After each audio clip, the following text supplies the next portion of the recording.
നിങ്ങൾ എല്ലാവരും ഒരു റിയാലിറ്റി അക്സെപ്റ്റ് ചെയ്യണം.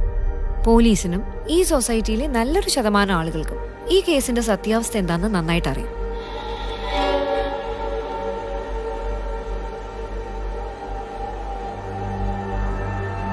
ഇയാളാളൊരു കില്ലാടിയാ. ചുമ്മാതാണോ പോലീസുകാർ പോലും ചൊല്ലു പറഞ്ഞത്?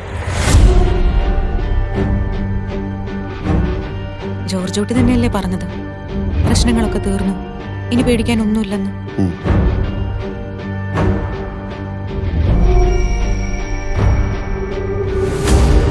പോലീസിന്റെ രീതികൾ മുൻകൂട്ടി കണ്ട് കളിക്കുന്ന ഒരാളാണല്ലോ അയാൾ. അപ്പോ പോലീസുകാരും അയാളുടെ ഒരു ഫാനാണ്.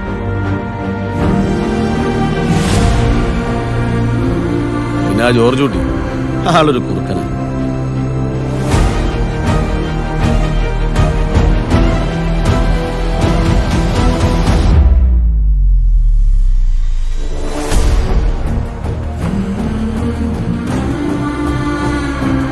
ഈ ആക്സിഡന്റ് കാര്യം എന്താ അവരോട് പറയാൻ പറ്റാത്തെ? അവരെ രക്ഷിക്കാനാണെങ്കിലും ഞാൻ ഈ ചെയ്ത കാര്യങ്ങളൊക്കെ കാണുമ്പോൾ അവരുടെ അച്ഛനൊരു ക്രിമിനലാണ് എന്നൊരു തോന്നലുണ്ടായാൽ ഏയ്, അവരങ്ങനെയൊന്നും ചിന്തിക്കില്ല. ഞാൻ തന്നെ അങ്ങനെ ചിന്തിച്ചു തുടങ്ങി. പിന്നല്ലേ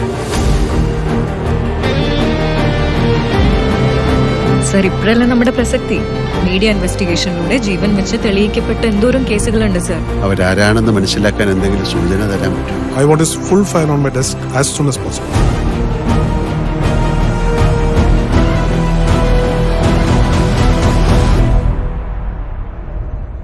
ഇനി അങ്ങനെയൊന്നും ചിന്തിക്കണ്ട, എല്ലാം കഴിഞ്ഞില്ലേ?